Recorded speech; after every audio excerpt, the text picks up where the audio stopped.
Okay, well, I don't think it's gonna get any better than that, so I might as well get started here. Okay, so, hello. Hello, my name is Grace, and I think if this goes well, this is gonna be my first FlossTube. Over the years, people have asked me if I had any interest in starting a YouTube channel, and I love consuming YouTube. I'm a big YouTube fan, but the technological business of like putting this all together has escaped me, passed me by a little bit. I feel like I'm very behind on how to do this. So right now I'm just using my iPhone 12 Pro. Is it a Pro? I don't even know. It's a 12. And a little tripod doodad and an actual tripod. And I hope you guys can hear me. We'll find out. If this gets uploaded, apparently the sound was good enough. You might hear some hissing in the background. You might hear some clanging because I do have a radiator in the corner on that side of the room. If it interrupts me, I will stop talking and just wait. So hopefully that won't be an issue. Anyway, I am primarily a garment sewer, long time garment sewer, but I also knit and crochet, and this year I took up cross stitch in earnest. I have cross stitched before. I cross stitched one thing as a child. I will show it, I have it. And it was my grandmother on my mother's side who taught me to first cross stitch. Actually, that's not true at all. It was my grandmother on my mother's side who taught me how to sew. And we made a patchwork doll quilt for my Samantha doll. I'm an American girly. And that started my lifelong love of sewing, and I guess quilting as well. You can add quilting to the pile. But I primarily make garments for myself to wear. And the first thing I ever cross-stitched actually was as a gift to give to her. And my mother actually did teach me to cross-stitch. My mother was a sewer as well, and right now my mother is going on an adventure where she is taking up quilting for really the first time in her life. She's going on a quilting retreat. I'm very excited for her. And she taught me to cross stitch. She went through a cross stitch phase in the 90s. Or actually, it was maybe the late 80s, early 90s. I was born in 1980. I am either the last boomer, or not boomer, definitely not. Either the last Gen Xer or the oldest millennial, but I don't really identify with millennials that much. I identify more with Gen Xers. According to Reddit, I'm a zillennial, but whatever. Anyway, point is 1980 is when I was born. So late 80s, before I turned 10 is when I think the first time I ever cross-stitched. And it was also the first time I ever sewed anything. So basically when I was around 8 or 9, my craftiness was really coming out. And the first thing I ever cross-stitched, first of all, hold on, before I get there, because this year is the year that I have gone back to cross stitching, added that to my craft pile, this is going to be a FlossTube. This is going to be my first FlossTube. And I'm going to share with you the origins, my lore. I'm going to show you my works in progress. I'm going to show you things that I've acquired. It's kind of a lot of stash. It's not all recent, but I mean, it's all recent within the last year, so I guess that counts. And I think that, yeah, that's what you can expect in this video if you stick around. And sorry if I'm a little bit all over the place. I've never really done YouTube like this before. And like I said, I enjoy watching other people's YouTube content, especially FlossTubes and Vlogmas and all of the craft stuff. I love DIY channels of all types. I love Chateau DIY. I love food videos. I love watching people go camping, all that kind of stuff. I love YouTube. I love YouTube. Anyway, this is my first time trying to like contribute. So let's start with the first thing I ever cross-stitched. This is the thing that I made, I guess I was like 8 or so, maybe 7 or 8. And it's finished in a hoop, and it is this little butterfly on very big Ada, which I believe has a name. I've forgotten the name. I've read it before. Y'all can probably tell me what it is in the comments, again, if this ever gets posted online. This has a specific name, and I have a little thread that is broken. Didn't notice that before. But yeah, it's turned out pretty good. And I remember kind of struggling with it because the whole, you have to do one leg first and then do the other second, and they should stay all in the same row. That was hard for me. And looking back at it now, it's actually quite good. There's definitely some mistakes, but as a first time cross stitch, and as my only cross stitch for decades, I'm pretty pleased with that. So I gifted this to my grandmother, and then when she died, I got it back. She died when I was still pretty young, actually. She died not that long after this. She had emphysema, and when I was around 10 or 11, she passed away. But between this and then her passing, she taught me how to sew, and that has been the genesis, the origin of my lifelong passion for creative textiles. And I have made lots of quilts since then. A number of quilts I've gifted to members of our shared family. And every time I make a quilt for a shared family member, it's always with like the love that she gave to me and like passing it on. La la la. Anyway, so this is important to me because not only is it the first thing I made, it was a gift to her, and then I got it back from her. So very sentimental. After this, I didn't actually really enjoy cross stitch. Very much preferred sewing. So I put that down, never looked back, went on with my life, sewed so much stuff. Maybe someday I'll talk about that on YouTube. I don't know. I do talk about it a lot on Instagram, where I primarily post my crafty life. If you want to follow me there, I'm WZR Dreams at WZR Dreams. And yeah, so that's sewing. So put that down, didn't look back. Then I moved to New York. I live in New York, I live in Brooklyn. And in my mid-20s, I went to the Renegade Craft Fair. At the time, it was in McCarran Park. It was outdoors, it was lovely.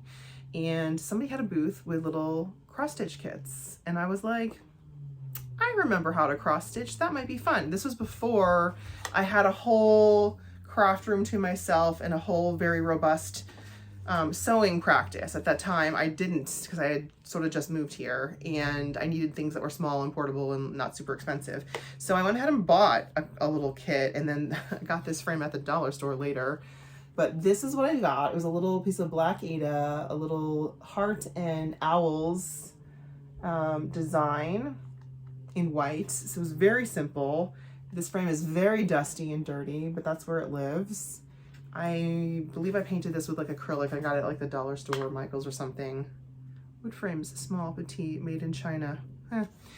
And then this sat on a shelf in my living room forever. And that's kind of small stitches. I'm impressed with myself, but it wasn't enough for me to get really like bitten by the bug. There's like half stitches in there too. Look at that. It's pretty good. But again, I was like, that's cool. I like sewing and knitting. And I put that down and didn't look back. Went on with my life. And then that was like decades. Well, it's not decades plural, but over a decade ago.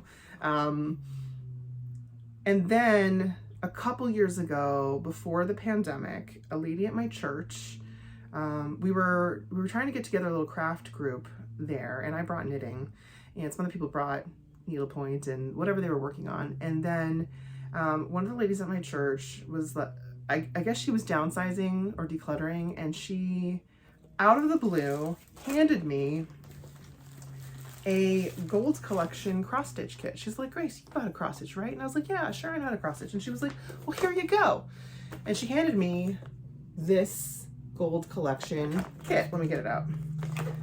And I was a little flabbergasted, unexpected, would not have asked for it, but also like touched and grateful, and not gonna turn it down either.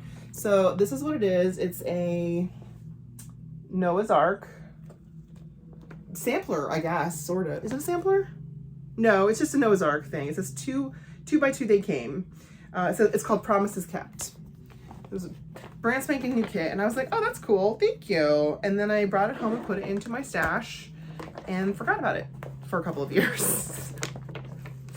And then a year or two ago, I was between projects, sewing projects and other things, and I was like, I should do something with that. I should do something with it or get rid of it or something. So I got it out and I read the instructions and I pulled out the thread card or the thread mess, and I was like, well, let me at least organize these threads. That way, if someday I actually want to work on it, I can just go, right? So I got out the threads, figured out what the colors were, and I got a piece of cardboard and put hole punches in it and put the names of the threads. I did not know anything about cross stitch at this point. Like it was this to this to this. I was just like, I gotta make this make sense. So I made these things not realizing that these are essentially floss drops. And so glad that I did that. And then I put it away again for like another year. And then sometime late last year or very early in the new year of this year, this 2025, I was like, let me see if I can do this. Again, not knowing anything. And I folded the fabric, found the edge, used my sewing machine to finish the edges, and started from the center out without well, it's now, you can tell now there are some dots that I put in, but I did not like pre-grid this, and I didn't really, I struggled. Obviously, it's full coverage in the center. Obviously nothing I've done before is, well, I guess this is full coverage, but is it? I don't know. But this whole section here in the center is full coverage, and at this point I had started to watch FlossTube, and I was like, oh wow, there's a lot of stuff happening in cross stitch. Cool. Got myself a needle minder. Whoop. And started, and I've struggled with this. This has been definitely a learning curve, and I knew that this wasn't going to be a challenging project. I was not like stupid enough to think that this was going to be easy. I knew that was jumping in a little bit into the deep end, and I knew that I would probably be learning a lot, and I knew to just like not stress about it. Didn't buy this, I didn't choose it. This is a gift from somebody. It's a gift for me to explore. So I do like it, but I sort of was, excuse me, I was learning how to read the pattern and realizing quickly that I was making mistakes, and also realizing that I was lacking in sort of strategic understanding of how to cross stitch. There's various methods of cross stitching. There's like, the sewn method in Q-snaps or a frame. There is the English method, the Danish method. I think it's the English method and the Danish method. There's several different methods for how you make your X's, your crosses. And I didn't really understand or know any of that. And I was massively consuming a lot of content online, trying to find educational content, trying to find content that specifically talked about why you do certain things, like how you think about your next steps and how you're going to move around your fabric. And I also have very little patience for stuff that's not relevant to my needs in that moment. And it's been a learning experience for me to just sort of like, okay, they're not talking about what you need are right now. Just like take what's good for you, rewind, bookmark, come back later. It's been a lesson in patience, and it's certainly taken time for me to get all the information that I need. And I think now if I go back to this, I'll have a much better time working on it. But I got about this far, and I was like working on it very sporadically, not really feeling it. I do like the design. I would like to finish it, but I was not feeling super motivated because I also found it kind of a struggle to count. I was trying to stick with one color and like go all the way and like do this color and then go all the, and I didn't understand things like the parking method, and the videos that are really popular on YouTube about the parking method They were clear, but I feel like I needed a little bit more specific versions of that. I needed different types of projects that would maybe be more similar to this. Like, how are people doing dimensions in gold kits that have relatively full coverage, not entirely full coverage, but like there's a lot going on here. What's your process? How are you doing it? So anyway, it's in progress, but it is not being worked on right now. And I do plan to get back to it, probably after my current project or my next project. I don't know. I am coming to the end of a current project soonish, and I think I'll probably want to get back to this and put some work into this. It's also kind of interesting to see that people online have lots of whips. I, as a knitter, I don't like having lots of whips. This is my knitting whip basket, and it stresses me out because it becomes a pile right here. And I don't have a lot of space, as you can tell, that's not already claimed by things. You can see in the mirror over here, there's another shelf right over here, and it's full of stuff. And like, I don't want to acquire a lot of other whips. I have a couple. I think 5 would be the maximum that I would allow myself, because already I've accumulated a lot of stuff. So anyway, continuing on with my origin story. So this started happening, and I was like, this is interesting, this is cool, but I feel like it's not. I need something a little bit smaller, a little bit simpler. I need something else to work on. But wasn't actively looking for it either. And then on one of my thrifting days at my local thrift store, I came across a framed piece of cross stitch, and I thought it was so sweet, I bought it. And then I got it home and I was like, I don't think it's done, actually. It's in a frame, but it's not done. And it's now not in the frame. Can you see where this is going? It's this piece. It's a little house. It's adorable, but there were actual holes in the actual piece that were not stitched that it was hard to tell, but if you look at it for a while, you could see, oh, there's a stitch missing. There's a stitch missing. And then there was like no back stitching anywhere on this at all. And I'm like, I feel like it needs back stitching. This is a house. It's like an architectural design. And I went and found online, I was able to like image search this, and I figured out what the pattern was. And I got a clear image of it, and I'm going to finish it. And no, I'm not buying the pattern. Not buying the pattern. I'm just going to go based on the finished images and go ahead and finish it and probably clean it because it's quite dirty. And it's interesting to like take apart someone's framed piece and see what they did. They used non-acid free tape, so it's very yellowed around the edges, and it's not 100% centered. But that's okay. It's also interesting to see like the back of other people's work. It's very reassuring actually to know that it's okay if it's not perfect, if it's messy. I don't have a board yet. I know people on FlossTube have boards and I don't have one yet. So I will work on that. If this ever goes up and people like it, I'll invest in a board so that I can show people work in a flat manner. So yeah, so this is really cute. Again, not my work. I did go to my local-ish, well, I had to go buy threads to finish it. I had to find the appropriate grays, and that took a while. I went to, so I work in the garment district, I work in fashion, so I went to Pacific Trim, and they have a rounder of DMC floss. They used to actually have a whole section before they remodeled. They used to have a whole section where you could actually buy Aida cloth. They don't have that anymore, but they do have DMC floss. So I went there, bought what I thought would work, but there were some colors that were missing. So then I went up to Annie & Co., Annie Needlepoint and Knitting, whatever that place is called, on the way upper east side. Never been there before. It's very far away from where I live in South Brooklyn. It's not convenient. There are not many shops in New York. I mean, there's Michael's, and I guess there's Hobby Lobby, but I do not Hobby Lobby. And when I hear people on FlossTubes talking about Hobby Lobby, I do not follow. And that's all I'll say about that.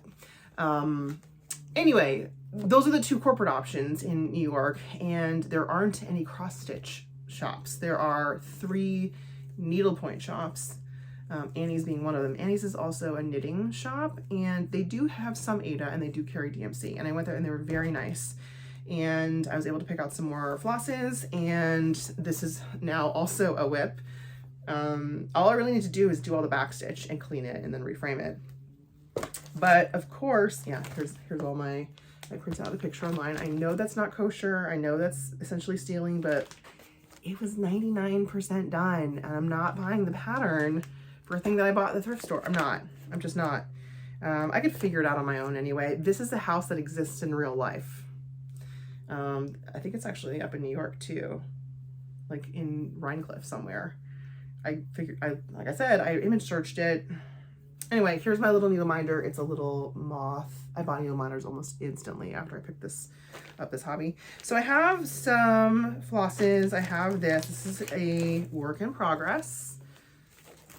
I'm not doing like a section by section FlossTube where it's like works in progress, blah, blah, blah. I'm telling you my origin story. Very long-winded. I apologize. So I went to Annie's. They were very nice, and while I was there I also checked out the needlepoint stuff because I am interested in needlepoint stuff as well. I'm not a needlepointer, and interested is about as far as it goes. I have been collecting needlepoint stuff secondhand. I did buy a kit while I was there. I bought a little kit. Is it handy? I'll show it another time. I picked up a little pre-finished like scissor case, and I worked on that this year on a trip, and that was great. And that's the only thing I've purchased brand new. That's not true. I bought some stretcher bars. They're over there. I bought some stretcher bars at Rita's. And other than that, everything that's relative to needlepoint, I have gotten secondhand.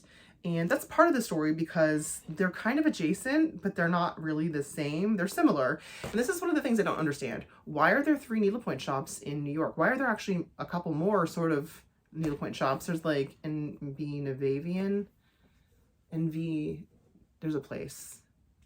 There's another place that sells knitting wool and needlepoint wools, and they don't sell DMC floss. Actually, maybe they do. I don't know. Anyway, the point is, there are no stores that are specifically for needlepoint. I remember back in the late 80s, early 90s, going to like Ben Franklin craft store with my mother, and there was like a section specifically for cross stitch, and you could buy patterns and booklets and all kinds of fabrics and you know, needlepoint hoops and all of the things. And they don't, well, New York doesn't have that, but we have 3 needlepoint shops, and the needlepoint shops are very specifically needlepoint shops, with the exception of Annie's, which is also a yarn store. Very nice yarns. Again, very nice staff as well. I asked them about classes for finishing, and they said they don't do that. They don't do that because part of their business is finishing. And I was like, oh, okay. Well, I don't think I'm interested in paying for that service. I think I can do it myself. I am a sewist, and I don't know. I just don't know yet about needlepoint. I'm like thinking about it. I'm interested, but I don't know. I have some stuff. I'll show it to you. Anyway, so again, found this at this thrift store. I also was finding other things at this thrift store. While I was looking, keeping an eye out, things started to come my way, including a almost full, actually it was several. It was like two trips in a row, or maybe it was one trip in all 3. I don't know. In short order, I came across, where'd the other ones go? Oh, they're right here. Yeah, this was multiple trips. One of these was like, yeah. One day I got 3 of these, and then I got another one like the next day.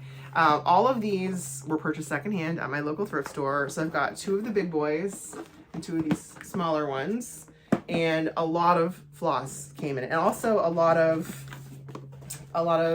random pearl cotton in various weights. And then I had a small stash of like pearl cotton in the little spools.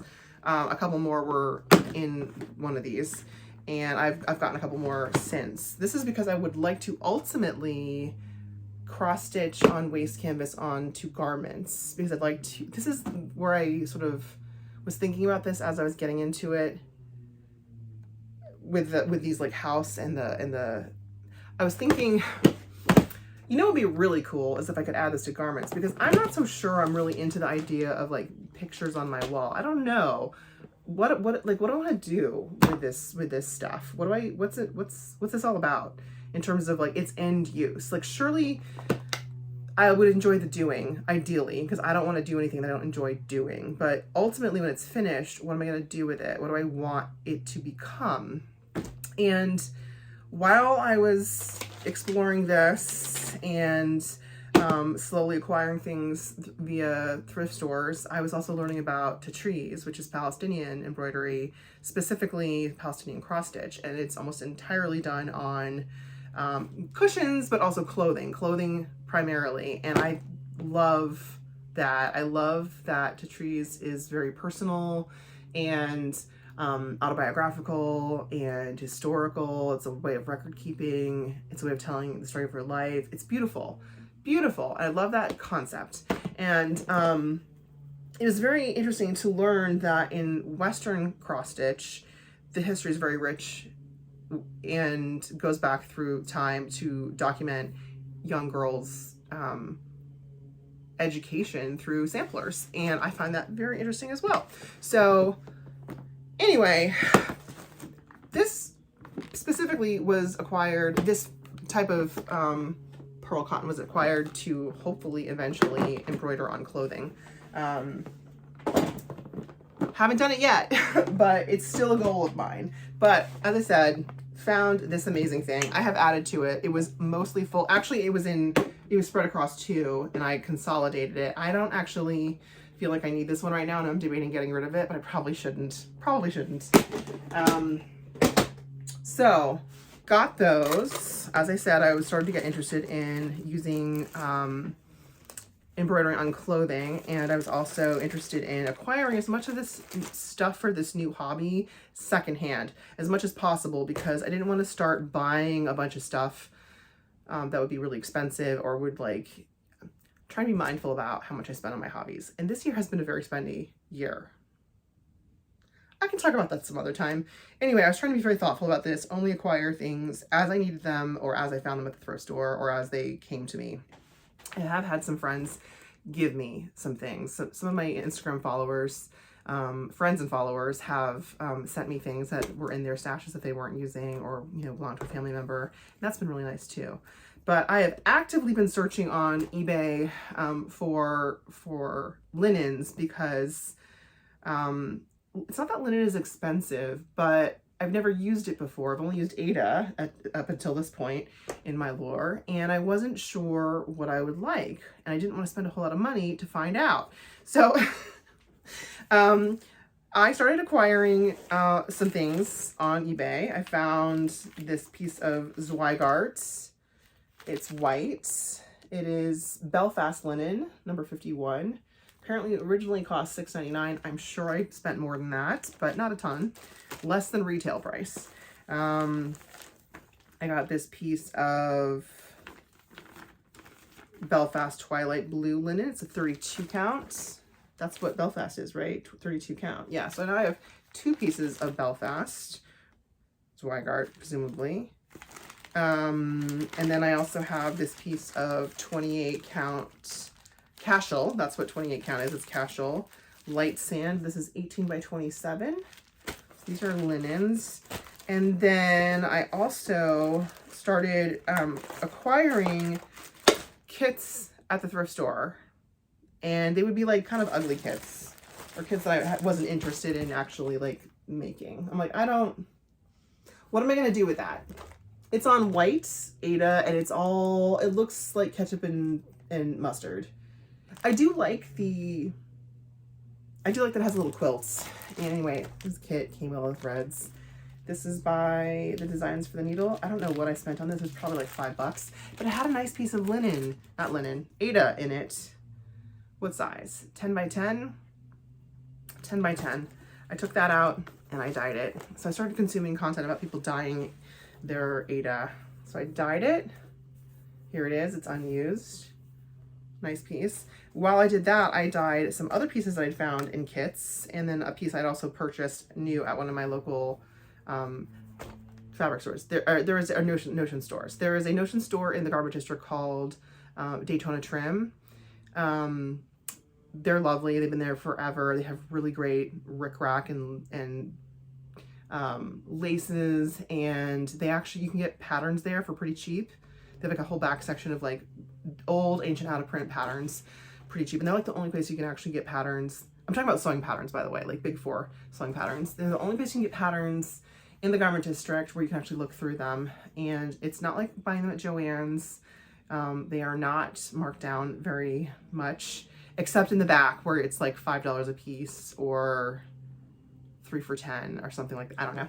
Anyway, they did have some Ada, which I also dyed, and I'll show you in a minute because that piece has actually been used. But this is another piece that I dyed using RIT dyes. Followed a lot of tutorials I found here on YouTube.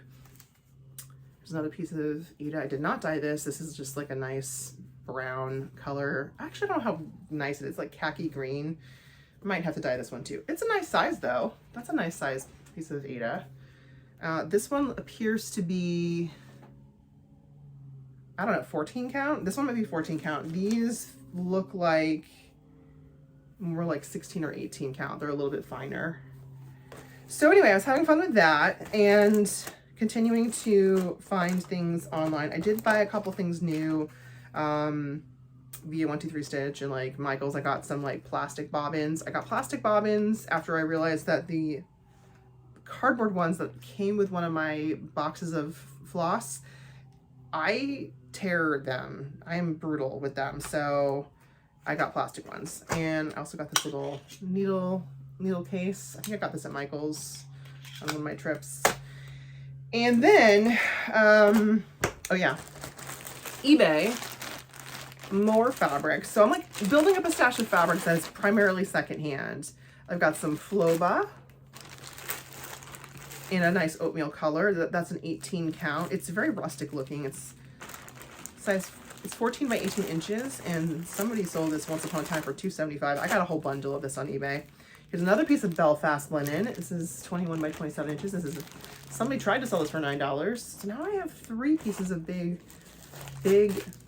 Belfast. I'm gonna start rearranging things because I need to plan my next project. Then I have clay linen, whatever that means. It's 27 count and 18 by 14. That's pretty good. Someone tried to sell this for $3.40, and again, it came in my bundle. Was this one? Driftwood, 25 count, 16 by 20 linen. Driftwood. That's gonna be the color. 25 count. I don't know what that is. It's bigger than Belfast. That's for sure. Is it bigger than Cashel? Cashel's 28 count. Yeah, I think so. Here we have GTG Irish linen, 28 count. 28 count is like a Cashel. 18 by 15 inches. That's a nice brown color. So I have like a number of nice like oatmeal-y, like, yeah, oatmeal colored linens to, the light is going, you guys. It's getting dark out. These are gonna be great for doing samplers. I have yet, well, I think I like samplers. I'll just say that. I don't know that I want to do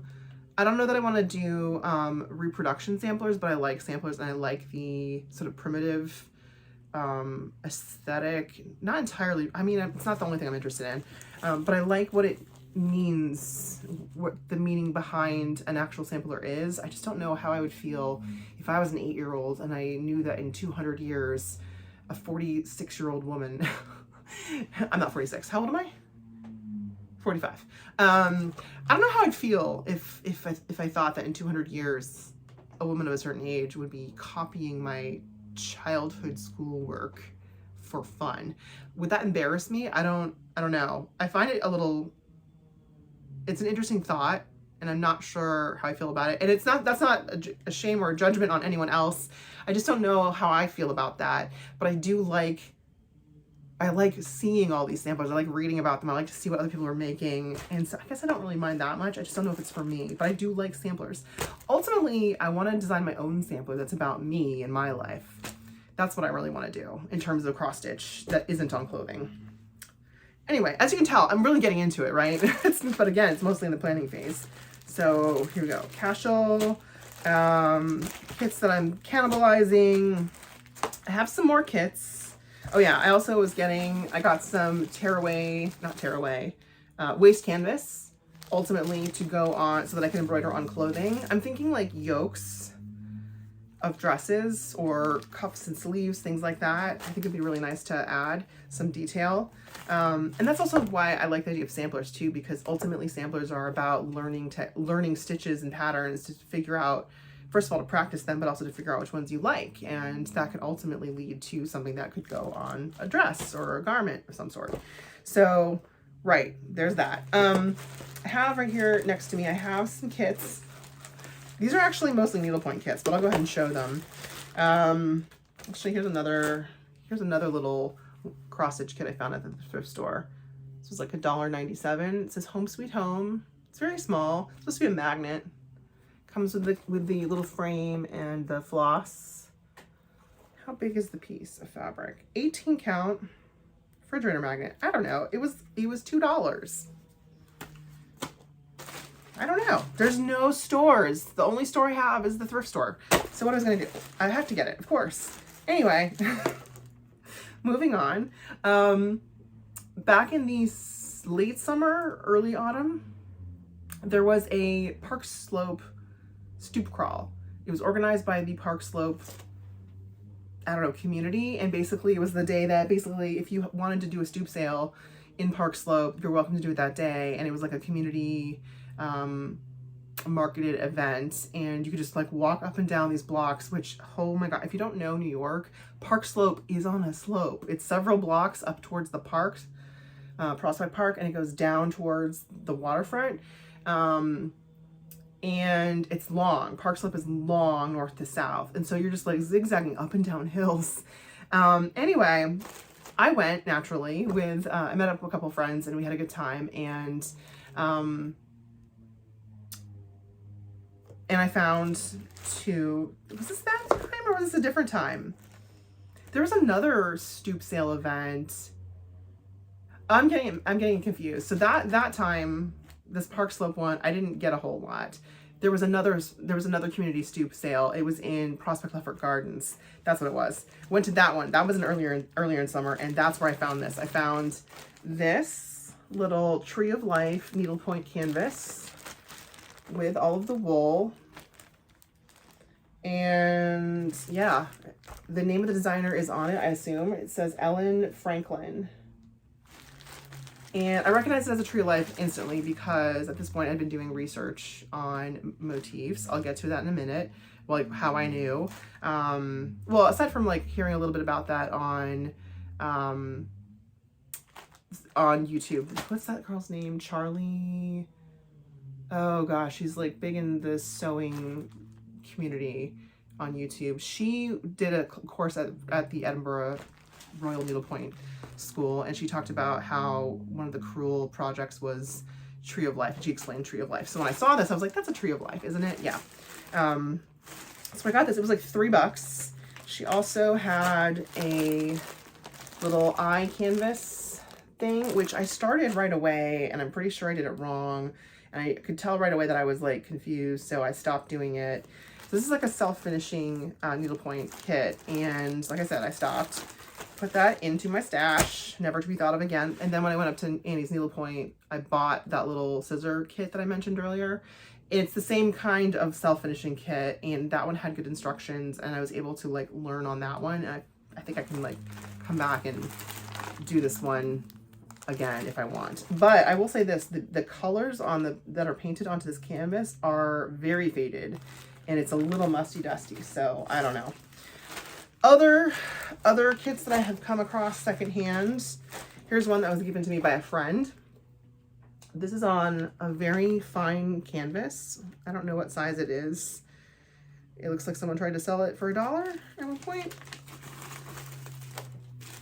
Anyway, my friend who sent this to me, I think she sent it to me because it reminded her of this one, which is cross stitch, but you know, the vibes are similar. So I think that's cool. And then the flosses, the threads, the yarns are in there. Oh, those are flosses. They're cotton. Yeah. So I'll get around to this at some point. I feel like I'll probably do this one whenever I feel like doing that other one.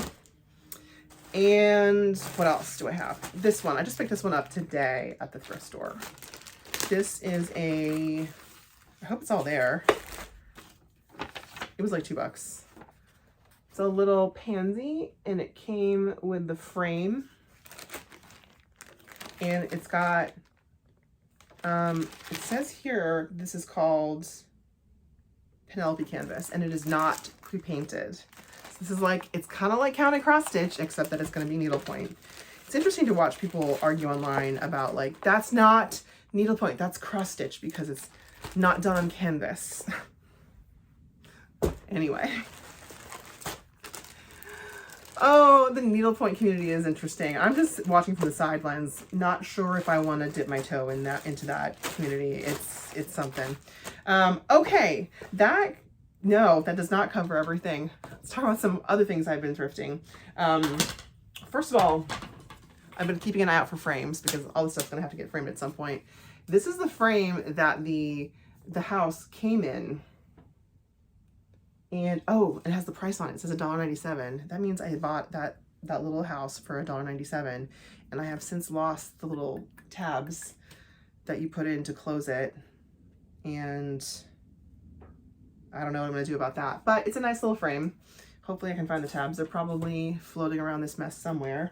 And then I also found this lovely frame. It had a rather ugly canvas in it, which I had immediately jettisoned. But this whole thing cost me like $2.97.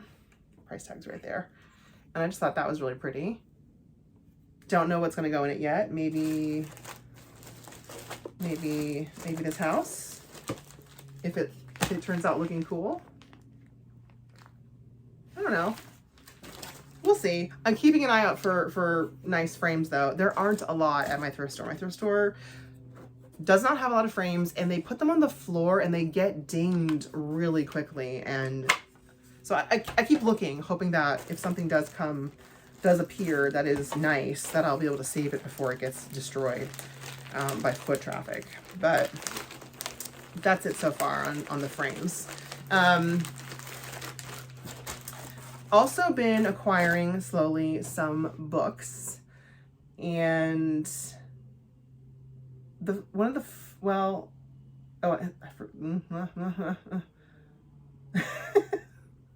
realizing there's like another book in my shelf that I didn't pull. Bought that. Okay, hold on. Okay. All right. Oh gosh, there's one right hanging out behind me. I forgot. The same friend who sent me that house needlepoint also sent me this booklet. It says Full Color Bicentennial Needlepoint Designs Charted for Easy Use. I'm probably not going to use this, but it is hilarious because it is definitely very much like from the bicentennial of America. Don't tread on me. I cannot imagine making a pillow with any of this stuff on it.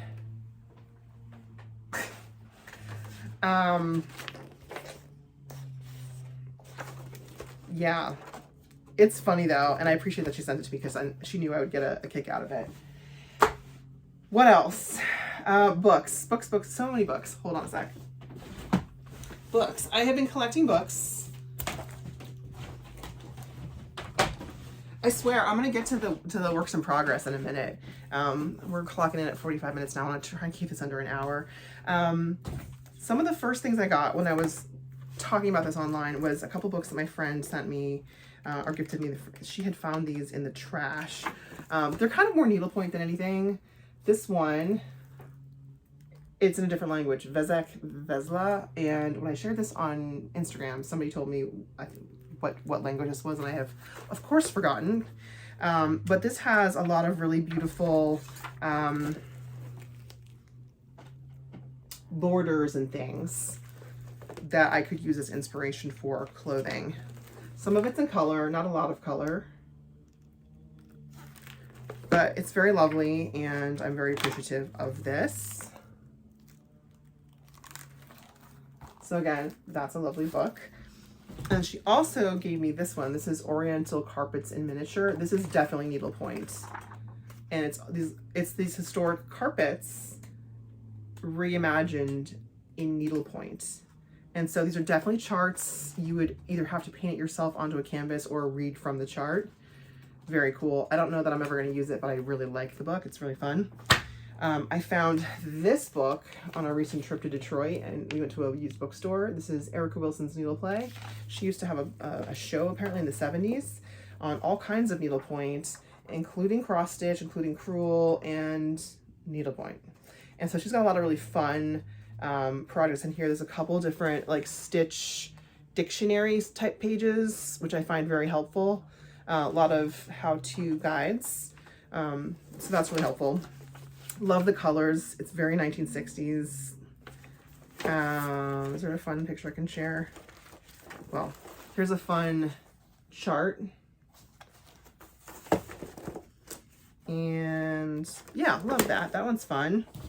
I also got the Reader's Digest Big Book of Cross Stitch Designs on Thrift Books or eBay. I can't remember. This one has a lot of really nice samplers that are more modern, as well as many other types of projects. One of my favorite ones in here, let me see if I can find it really quickly, hopefully, is, oh, I have it bookmarked. Smart me. There's this, oh, I'm not supposed to share all this stuff because people are policey about this kind of thing. Here's a picture of the actual project. So it's like a sampler that's flower based and there's no letters. I thought that was really pretty. So this is a nice book. This has a lot of really good information for a newer creative like me who's learning. And then I also bought, again, secondhand, I got the cross stitch sampler, antique style samplers. This one is by Jean Greenoff. I found a podcast that somebody had.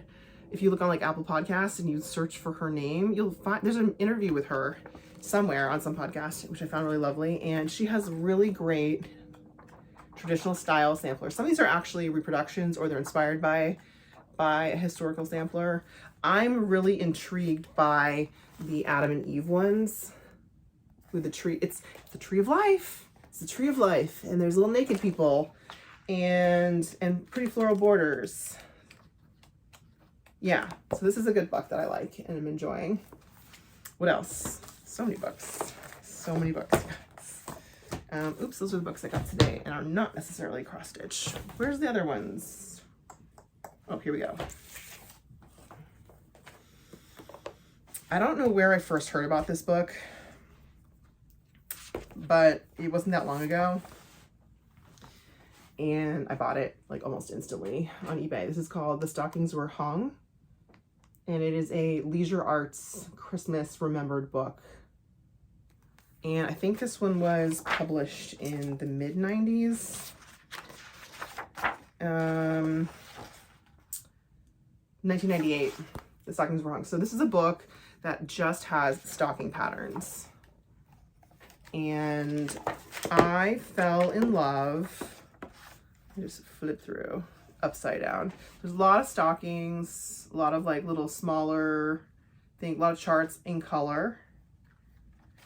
And I fell in love with the one that is my current project. It is a sampler style stocking, which solved the two things for me from a design perspective. I like sampler styles, but I also want to know what I'm going to do with the finished thing. And it's not a reproduction necessarily. But anyway, here's a picture in the book of the stocking. And my first name actually is Elizabeth. I go by Grace, but that's my first name. And I just saw this and fell in love with it. So this is actually my current whip. And as I continue looking for things on eBay, I discovered that this pattern also was available back in the 90s as a kit. Put a pin in that. So that's a book that I got. Love this book. Recently, photocopied a pattern in there. Recently, I acquired American Country Christmas because I saw somebody on TikTok sharing that this has, was it TikTok or was it on Reddit. Somebody was like, there's a whimsy goth cross-stitch ornament situation in here. And I was like, say less, I'm buying it. There's these little sun and moon ornaments that I will absolutely be making. So I was able to buy this pretty inexpensively, and there's some really lovely other projects and things in here that are really nice. But that's the main reason I bought this one, for that one project. So got that one. My favorite book that I have thrifted so far, and I wasn't sure for the longest time because I couldn't find any pictures inside, and I understand why now. It's because most of them are charts, and some of the listings will have like the cover picture. This one did not come with the cover jacket. This is Embroidery Motifs from Old Dutch Samplers. It is by Molenbelt and Newberg. Probably saying that wrong. I am part Dutch on my grandfather's side. And I'm just going to flash this briefly, but there's a lot of charts in here. It's just charts. I think there's a couple black and white photos, but not many. It's mostly just charts. I'm going to go really far away. And the motifs are amazing. Like, this is windmills, tree of life, lots of different alphabets.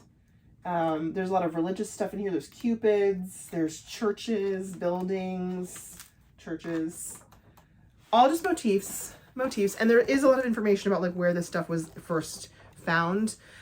Ships, amazing. Ships and mermaids. There's a lot of like square sort of snowflakey things that would make great ornaments. I got this book and I felt like Christmas had come early, because at this point I knew that I wanted to eventually design my own sampler, and I wanted to honor my Dutch heritage, and also New York, where I live. I wanted to sort of honor, not honor, that's like the wrong word, but sort of like harken back to New York City's roots as a Dutch colony, and where I live in Brooklyn, and just things that are interesting to me about where I live in my life. So I'm going to be drawing inspiration from this book heavily when I eventually dive into that project. I love this book so much. Again, it is Embroidery Motifs from Old Dutch Samplers. If you are at all interested in like designing your own samplers from more primitive style motifs, I highly recommend this book. Really good. Okay. I will show you now my 2 whips and my 1 FO. I have a finished object. It's not like finished. Like I have not put it in a frame. I haven't figured out a frame yet, but this is the first one that I finished, that I started on my own. I dyed the fabric, started it on my own, kitted it up, chose the colors. It is the Little Quaker ABC. And oh, shame on me. I don't have it with me. I don't have the thing, so I don't remember who made it. I want to say it's like miniature something or other, but I'm probably wrong. Anyway, this is a very popular, actually I don't even know how popular it is, but it is a fairly popular chart. It's a free chart if you look for it. It's Little Quaker ABC. I will find the link and put it in the show notes. Description box, whatever the thing is. I will put it there. It is a free chart. It was lovely. I changed all the colors and went off on my own. In retrospect, I don't know how much I like the colors, but it doesn't matter because this is my creation. I dyed the fabric, picked out the colors, and I really enjoyed working on this. And I worked on this basically from summer to mid-autumn. And it's really great. And I also, when I was working on this, at this point I had learned to do the sewing method. So I had it like rolled up on either end, and then I was just like, you know, doing it in hand. And I really liked that method. It was really comfortable, easy, and pleasant. And I also was able to learn a lot on this project, learning how to move around, in these sort of open motifs that have a lot of diagonal lines. That's been a learning experience for me. I think the back is pretty clean. It's not tragic. I don't know how much I care about tidiness on the back. I know that some people are very proud of tidy backs. I know other people couldn't care less, and that's fine. I think I would be proud if it looked perfect, but I also don't care that it also doesn't look that bad. It looks pretty good. So anyway, eventually I will find a frame for this and I will hang it up and I'll probably put it somewhere in this room to admire my handiwork. Again, I dyed the cloth. This is fabric. This Ada cloth I got at Pacific Trim in New York and then dyed it myself. And I'm pretty sure that most of these threads either came out of the box of thrifted threads or I bought them.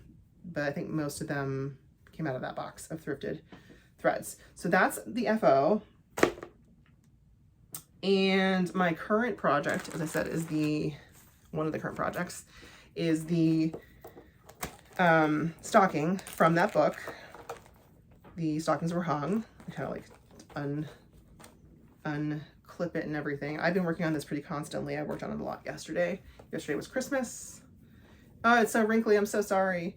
I'll get better at this, I promise. So I started in the middle and I only did a line, a vertical line of regular thread through the center and then a horizontal line through the center. That's all I did. And then I started in the center. That's the nice thing about doing a sampler style project. It's all linear lines. So you just like do one line and then you just go below and it's not complicated. And it was a really great learning experience for me. So right now I'm working on this bottom section. This is the foot of the stocking. There's a little angel that goes here, some more wording that has to go here. And then I have to put my name here. And then I have like a little topper of these same little strawberry motifs. I love this. This was so much fun. Sorry about the light, you guys. I apologize. This little strawberry motif is going to go up here above my name. And then it'll be done. So I would say this is like 90% done. This is taking me a little time and I'm not rushing it because it is the day after Christmas. This is gonna have to be for next year. But really have enjoyed this a lot. I've been working on this since finishing this guy. And yeah, so this is my current whip. It'll be done soon. I think I'm gonna work on it after I finish this video. Really fun. And then while I was working on that, I just sort of realized I'm in love with stockings. I'm in love with stockings. I love them so much. And I continued to do research on like, what's my next project going to be? And what other things can I make? And figured out what websites I should be purchasing from. I've made a couple purchases from 123 Stitch. I did buy a couple small pieces of oh, here's the packing list. This is actually from 123 Stitch, this fabric. This is casual linen from 123 Stitch. I tea dyed it because I got smoky white, and the original pattern from the book was like on white casual, and I was like, I don't like white. I don't like white Ada. I don't like white linen. No. So I tea dyed the smoky white, and now it's like this sort of warmer color. It's slightly like antiqued looking. It's almost a yellow. I'm not mad about it. And what else did I buy? I bought a couple pieces of this like hand-dyed 36 count Demoiselle Edinburgh linen. 2 pieces, 8 by 13 inches. I meant to get 1. I made a mistake, bought 2. That's fine. Also got a pair of thread snips, some needles, and some super strength magnets. So that was like one of my first purchases, like purchases. These are also thrifted frames. I've been using it on this project lately because it is big and it is getting a little bit unwieldy towards the end. And even though I like have been rolling it up, it's still a little unwieldy. So this has actually been pretty helpful. I don't put it in super tight. I'm still able to mostly sew with it in this little hoop, and that's working out fine. Although I did invest a couple days ago. I purchased for myself, Christmas to myself, a lap frame from, I got the Case Creation Z frame. I'll share that in the next FlossTube if there is one. Anyway, back to what I was saying. I'm sorry this is so chaotic. I'll try to finish some sentences, I promise. Enjoying stockings. I like stockings because they are useful and then you can put them away and then you can enjoy them next year and it feels special. And You can gift them. And I have made stockings before in the past. I have made a number of stockings to give to friends when they come over and join us for Christmas. I made the stockings that my husband and I use. I made them last year, actually. I made patchwork ones. They're beautiful. They're not monogrammed or personalized. But this one is going to be, for sure. It's going to have my name on it. And in the meantime, as I said, I have been continuing to shop and look for things. And while I was on 1-2-3 Stitch, I was looking at patterns, like you do. And I came across this lovely one. This is the Ocean Blue Stocking and Sampler. Didn't realize the and sampler part. I just, on their website, it just looks like a stocking, which is fine. 2 for 1, right? But I bought it because it's a stocking and because it is like that sort of primitive sampler style. And it's got ocean and a boat, and it's got a whale, and it's got a little mermaid in it. It's got all the cool, fun motifs that I'm really interested in right now. So I eventually pulled the trigger and bought this just randomly one day. I was like, you've been looking at this for 3 months now. Buy it. Just buy it. It's not terribly expensive. Just buy it. So I did.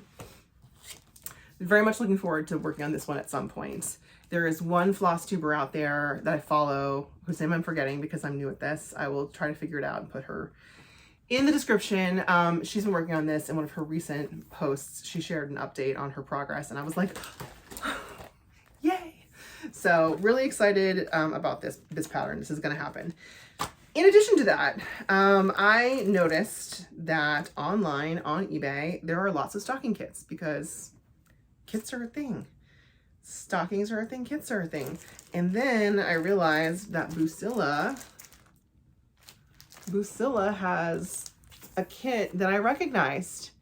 It's the girl that's in the Leisure Arts magazine. Hook. The stockings were hung. Don't fall. I got my eye on you. Don't fall.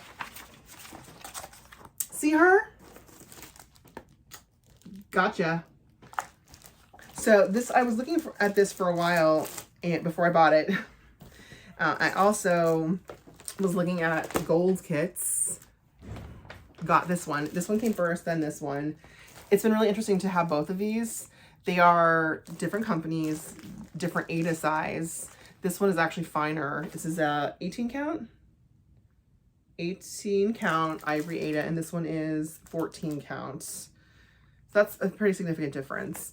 And I actually like the movement and the design of this one better than this one. They're both beautiful, but it's going to be kind of interesting to see how they differ in experience of making them. Anyway, I think I'm going to make these for people that I love. I'll say no more about that. And I'm probably going to dye the Aida because, again, I don't like white Aida. I think I'm going to dye them like a smoky blue. Not this dark. It'll be lighter than that. I think I'll probably aim for something like this Belfast. Maybe lighter than that. That's a little green. Really pale, like a gray, like an actual smoky gray. I'll have to do some experimenting first before I actually go to town on that. But yeah, so I have these kits. Very excited about these. So clearly oh, and there's one other thing that I'm working on. Where is it? Where is it? Where did I do with it? La la la. I have one more. Oh, I think it's under there. Okay. Clearly I'm into stockings. Kits and not kits. Stockings I think are going to be part of my oeuvre. That's probably something you can expect to see on my floss tubes if I continue to do this. We'll see. This is my other whip, my one other whip. So currently I have 1, 2, 3, 4 whips. Just 4. That's it. 4 whips. And I feel like I stick with one primarily and then occasionally bop around. This one I work on in this room. That one I work in the TV room. This one is a kit that was gifted to me by a friend from Instagram. It's a Bucilla kit. That's why I was like, oh yeah, kits, that's a thing. I should go look on eBay. And this is part of that lore. So she sent me this kit. I was like, that's adorable. And then I set it up immediately because I was going on a trip. And I started to set it up. I was going on a trip and I wanted to have it ready. So while I was in the airport lounge at JFK, we got to the lounge early so we could have breakfast. And I got out all the threads, figured out what was what, set them up, and didn't do anything else on the trip with that. I worked on the little Quaker mostly. And then when I got back, I actually took the time to grid out the entire thing using one strand of sewing thread. And this is the actual side. And I decided not to start in the middle because I just didn't want to. I wanted to start at the bottom. I actually spent some time counting and gently drawing in with washable pencil by Clover. There you have washable colors. Pencils. I drew in the outlines according to the entire grid. I was able to figure out where the bounding edges would be, and then I felt comfortable that I could start at the bottom. So start at the bottom. Have I showed you what it was? I did. I showed you the front. It's Santa and Mrs. Claus. So I'm starting right here. This is what I'm working on, this area, and I'll just go that way and go up. So yeah, so as you can see, this is like in its beginning phase, and I'm not as into it yet as the other one that I'm working on. I think it's because it's full coverage and it's a different style. It's very cutesy. This is cutesy. It's like Santa and Mrs. Claus and a little elf.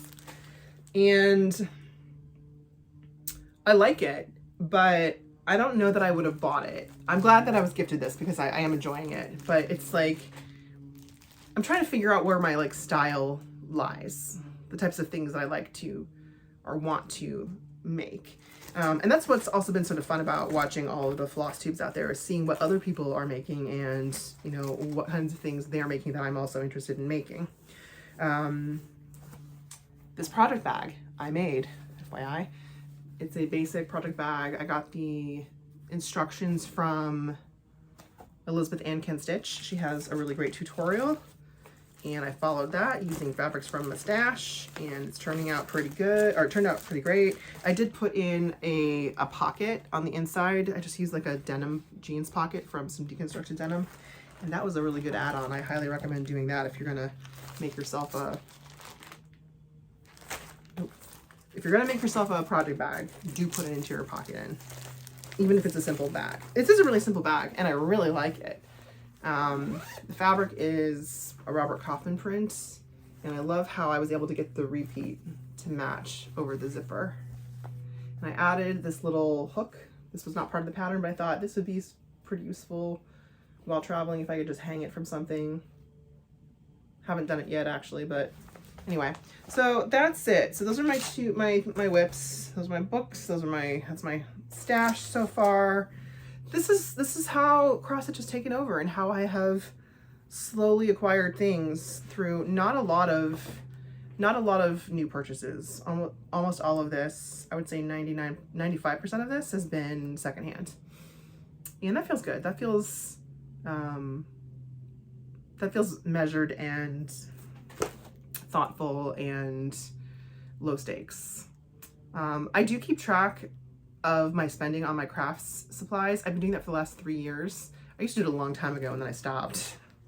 And then a couple of years ago, somebody in the sewing community started talking about it, and I thought I should probably do that. And it's been really interesting to do that. And this year's been a spend a year, I think, because you know, Joann's closed. Not that I could go to a Joann's because there isn't one here, but Joann's closed, and then the Big Five pattern company was in peril. And there was a lot of concern that they wouldn't necessarily be around much longer. And so I bought a lot more patterns, sewing patterns, than I expected or wanted to buy. In fact, I have consistently tried to buy fewer patterns from the Big Five, and in general, because I have so many patterns, but this year was crazy, and I don't care. It's fine. It's fine. It is what it is. I have a wonderful stash, and if I can never buy anything ever again, I have plenty of things to make. Anyway, that's me. That's my crafty cross stitch life at the moment, and you know, adjacent things. I am needlepoint curious, but I'm not sure that's going to be a thing for me. Truly, I don't know. I think I have too many snooty feelings about that snooty community at large. I mean, I know. Won't even get into it. We'll talk about that later.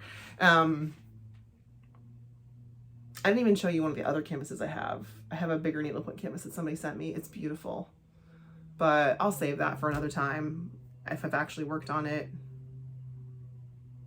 Yeah, let's leave it there. This has been going on for like over an hour. I don't know if I'm gonna edit this or not. Probably not, because I don't have those skills yet. So this is gonna be raw. This is gonna be Grace's first rambling floss tube. Anyway, thank you very much for sitting through this if you did. I really appreciate that. And if you're a cross stitcher too, I'd love to hear about you. And if you want to throw your socials down in the comments, feel free. If not, that's okay. Again, thank you for being here. I'm not a YouTuber, so it feels disingenuous to be like, subscribe. But I mean, if you want to, go for it. I certainly won't be upset if you do. All right, guys, have fun doing whatever it is you're doing.